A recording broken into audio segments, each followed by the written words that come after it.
जय हिंद साथियों। नमस्कार सभी प्यारे भाइयों और बहनों। आज आपसे मुखातिब करवा रहा हूं साथी सिपाही नीरज जी खीचड़, झुंझुनू पुलिस, और जितेंद्र जी झुंझुनू पुलिस में ही सिपाही पद पर थे, लेकिन वर्तमान में 86 रैंक के साथ सर आपका अभी सब इंस्पेक्टर में चयन हुआ है। हार्दिक शुभकामनाएं। और नीरज जी को भी मैं धन्यवाद ज्ञापित करता हूं कि बाहर से जो अभ्यर्थी राजस्थान पुलिस की तैयारी जो पेपर देने के लिए आए थे, उनके लिए उन्होंने झुंझुनू में बहुत अच्छी व्यवस्था की और समय समय पर जो व्हाट्सएप ग्रुप थे उनमें उन्होंने मार्गदर्शन उनको प्रदान किया। तो आज हम सभी एक साथ लाइव हुए।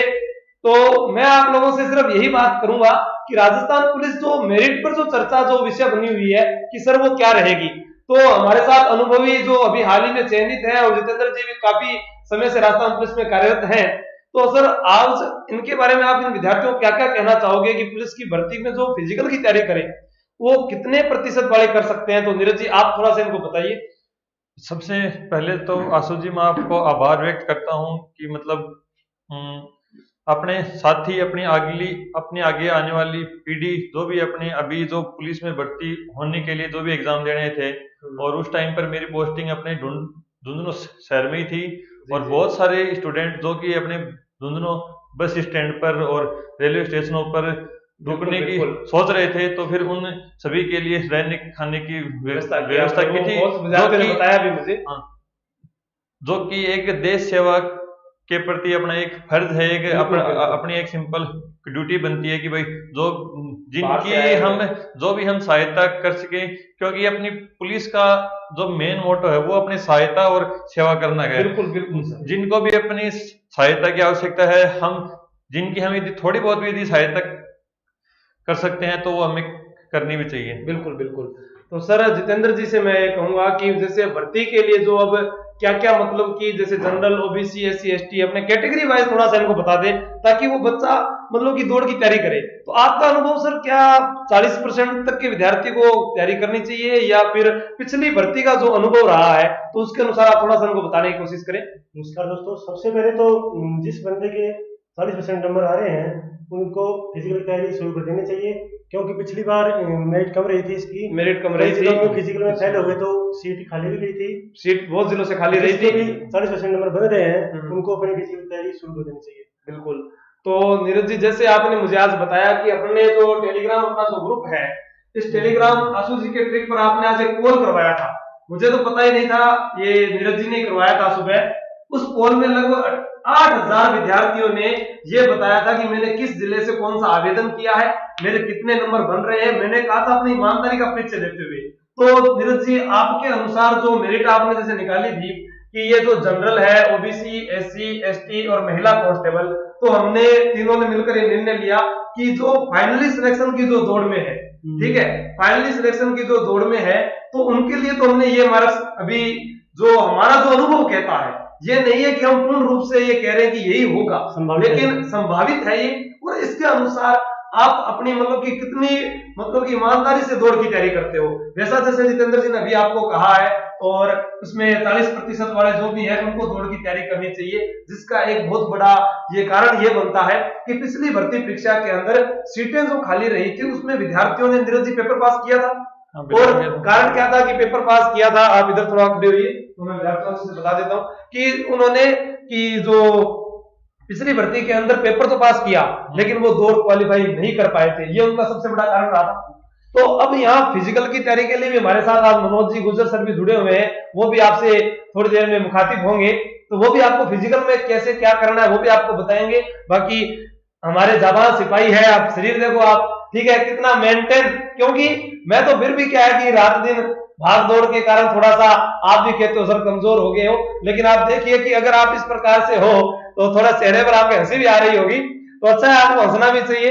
तो जो लड़कियां हैं उनको फिजिकल की तैयारी में कब से दौड़ लगानी चाहिए? जो पहली बार दौड़ लगाते हैं सर, कई विद्यार्थी ऐसा होता है जितेंद्र जी, मैंने देखा कि पहला दिन आता है 7-7 किलोमीटर 5-5 किलोमीटर भागते हैं और उसके बाद में उनके पैर जाम हो जाते हैं, ठीक है, तो ये नुकसानदायक है। इसके लिए मनोज जी आपको अच्छे से बात बताएंगे, तो मैं थोड़ा सा यहाँ पर एक बार आशु जी, इसके अंदर मेन जो खास बात यह है कि पिछली जो भर्ती थी उसके अंदर दौड़ के सेपरेट नंबर भी जुड़े थे उसके अंदर, मतलब अच्छा, उसके अंदर फिक्स अपने टाइम बाउंड था कि जिस टाइम बंदे को इतने टाइम में दौड़ करेगा उसको उसको उस भर्ती के अंदर 15 नंबर मिलेंगे, और जो उससे ज्यादा टाइम में करेगा उसको 10 नंबर, उससे कम टाइम वाले को और 5 नंबर मिलेंगे। लेकिन इस भर्ती में दौड़ का कोई महत्व नहीं, मतलब नंबरों का महत्व नहीं है, दौड़ का महत्व है। हाँ, सिर्फ और सिर्फ दौड़ पास करने का ही महत्व है। दौड़ में आप मतलब चाहे कम टाइम में करो, चाहे 25 मिनट में हाँ, करो, चाहे ज्यादा 20 टाइम में करो, मिनट इस में चीज का करो, कोई इंपॉर्टेंस नहीं है। कोई importance जो भी नहीं है, फाइनल इसके लिए 15 मिनट। अपनी पुलिस की जो भी फाइनल सिलेक्शन की जो भी मेरिट बनेगी वो ओनली एंड ओनली आपके रिटर्न एग्जाम जो है उसी के बेस पे बनेगी। बिल्कुल बिल्कुल। और हम अभी आपको यहाँ पर बोर्ड के ऊपर ये जो नंबर बताएंगे उसमें हम 2 टाइप के नंबर बता देंगे, मतलब फिजिकल के लिए किन किन को बुलाया जा सकता है और फाइनल मेरिट में कौन कौन जा सकता है। बिल्कुल। और तो यहाँ जैसे जो जनरल वाले विद्यार्थी हैं वो 55 प्लस में जो भी विद्यार्थी हैं उनका फाइनल श्योर सिलेक्शन ये हमने ये माना है कि उनका फाइनल श्योर सिलेक्शन हो सकता है, क्योंकि हमने देखा है कि पेपर आसान जरूर लग रहा था लेकिन वो आसान था नहीं। और ओबीसी में जिनके 53 से 54 है, ठीक है, एससी के अंदर 50 प्लस, एसटी के अंदर 48 प्लस और महिला कांस्टेबल, ठीक है, जनरल के अंदर 50 प्लस, ओबीसी में 48 प्लस और एससी एसटी के अंदर 45 प्लस, ठीक है। ये महिला कांस्टेबल जो भी है जिनके 45 नंबर बन रहे हैं, यानी 90% जिनके सही है, 45% नहीं है ये नंबर बता रहा हूं मैं, जिनके 90% सही है उनको दौड़ की तैयारी करनी चाहिए। अब कुछ जो विधवा कोटे से जो महिलाएं थी, अब उनके शायद नंबर बन रहे हैं 36, ठीक है, 36 नंबर बन रहे हैं और वो कह रहे हैं कि सर हमें भी दौड़ की तैयारी करनी चाहिए। बिल्कुल करनी चाहिए, आपका लेवल इनसे भी नीचे ही रहेगा, एक्स आर्मी मैन का इन्हीं के बराबर रहेगा, तो उनको भी दौड़ की तैयारी करनी चाहिए। अभी हाल ही में कुछ ये कहेंगे कि सर आपने ड्राइवर के लिए नहीं बताया, तो ड्राइवर के लिए अभी तक जो आंकड़ा है हमारे तक पहुंचा नहीं है। अगर जिन विद्यार्थियों ने ड्राइवर से आवेदन किया है तो उनको भी वोट कॉल करना है यहाँ पर, ताकि हम आपको टेलीग्राम के माध्यम से भी ये बता दें। तो जो आगे फिजिकल होगा उसके बारे में आप कुछ कहना चाहोगे मेरे सर? मैं आपको एक बात पहले ये बता देना चाहता हूँ कि इस बार एक छोटी सी कंट्रोवर्सी थी कि माइनस मार्किंग 1/4 होगी या 1/8 होगी। और जहां तक अब हमारे पुलिस विभाग के जो अधिकारी हैं और शिक्षा विभाग के जो भी एक्सपर्ट हैं, जो भी अपने आरपीएससी वगैरह में या अपने जो आरएसएसएमबी वगैरह हैं, उनसे एक्सपर्ट जो उनसे बात की तो उन्होंने कहा कि अंक जो भी है ना, मतलब 1% के जो अंक है उसके 25% अंक मतलब 1/8 ही 1/8 कट जाएगा। तो हमने जो भी 1/8 के अनुसार आपको ये बताया है, ये जो वोट पोल गया था उसमें हमने माइनस मार्किंग 1/8 रखी है कि आपका एक गलत पर्सन होने पे आपका 1/8 अंक काटा जाएगा। ठीक है सर। तो अब मैं जितेंद्र जी से कहूंगा कि जितेंद्र आप उनको थोड़ा सा और कुछ बताना चाहोगे विद्यार्थियों को? मैं तो ये कहना चाहूंगा कि आपने अगर पेपर अच्छा किया है, 40% नंबर आ रहे हैं, तो आपको कल से फिजिकल की तैयारी शुरू करनी चाहिए। ठीक। और अपने पूर्ण आत्मविश्वास के साथ अपनी तैयारी शुरू करें और लगे रहें। अच्छा, और अगर कोई विद्यार्थी अगर निराश भी है तो उनको सर आगे क्या करना चाहिए? अगर कोई विद्यार्थी जिसका पेपर अच्छा नहीं हुआ है उनके लिए ये कहना चाहूंगा कि आगे जो ग्राम सेवक एलडीसी या सब इंस्पेक्टर की तैयारी उसके लिए आगे तैयारी शुरू रखें। जब तक आपको सफलता नहीं मिलती है तब तक आप अपनी तैयारी शुरू रखें। तो अब मैं मनोज जी को बुलाना चाहूंगा, मनोज जी आए और ये मनोज जी गुजर है, तो ये मतलब फिजिकल वगैरह डिफेंस चलाते हैं, तो फिजिकल की तैयारी करवाते हैं। तो सर आपके पास काफी विद्यार्थी भी आते हैं, तो फिजिकल के लिए इनको जो तैयारी है, जैसे मतलब डाइट क्या रहनी चाहिए और औसतन पहले दिन को कैसे उनकी शुरुआत करनी चाहिए और किस प्रकार तैयारी करनी चाहिए, थोड़ा सा आप इनको भी बताएं। सबसे पहले तो मैं आशु सर का बहुत बहुत धन्यवाद, जो एक राजस्थान में खतरनाक यूट्यूबर के रूप में इनके साथ मेरे को जुड़ने का मौका मिला। धन्यवाद। तो सर मैं ये बताना चाहूंगा कि फिजिकल की तैयारी करने से पहले आपको सबसे पहले 2 या 3 दिन लगातार एक्सरसाइज करो। पहले एक्सरसाइज अगर लगातार करोगे तो जो नसें हैं अपनी पैरों की हैं, ऊपर की है, कुछ भी है, वो सारी खुल जाएंगी। उसके बाद ऐसे नहीं कि पहले दिन आपने लगातार दौड़ कर ली 8 किलोमीटर 10 किलोमीटर, तो इस प्रकार से दौड़ करेगा तो उसकी नसों में खिंचाव आ जाएगा, बिल्कुल आ जाएगा और प्रॉपर प्रॉब्लम हो जाएगी उसको। उस प्रकार से सीन पेन का दर्द होता है, वो भी एक बहुत खतरनाक समस्या है। सीन पेन बिल्कुल हाँ।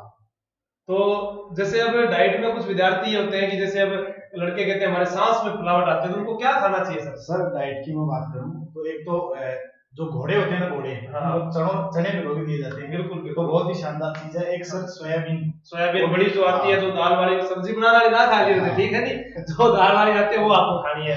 और एक सर ये जो खीरा है, इसको सुबह सुबह आप 2 खीरे खाओ, 2 खीरे खाइए, बहुत बढ़िया। और इसके साथ आप अगर केले का सेवन भी करते हो, दूध पीते हो, तो ये भी जरूरी है। आपको भरपूर रेस्ट भी चाहिएगा इस समय। ऐसा नहीं कि आप खेत के अंदर जाकर काम भी कर रहे हो, दौड़ भी लगा रहे हो, तो आपके बाद में फिर वो मारो सीनो तो फूल रही को नहीं, तो सीनो फूला कर शरीर में जान ही कौन रही, तो वो भी आपको मुख्य रूप से ध्यान में रखना है। तो जैसे सर ने फिजिकल के लिए बताया, बहुत अच्छा सर। और मैं ये चाहता हूं कि जो आसपास में जो नवलगढ़ के जो विद्यार्थी हैं वो इनका कलाम कोचिंग जो संस्थान है नवलगढ़ में, वहां पर आकर भी फिजिकल की तैयारी कर सकते हैं। डिफेंस इन्होंने खोल रखा है, ग्राउंड में सर उनको निःशुल्क वहां पर तैयारी करवा रहे हैं, तो आप वहां पर पहुंचिए और जुड़िए। और दोस्तों अगर आपके मन में कोई सवाल है, कोई रह गया हो, बाई चांस हमने कुछ नहीं बताया, तो आप हमें कमेंट कर दीजिएगा। मेरे जो साथी, मेरे जो दोस्त हैं वो आपको इसका जवाब देने की कोशिश करेंगे। जय हिंद, जय भारत।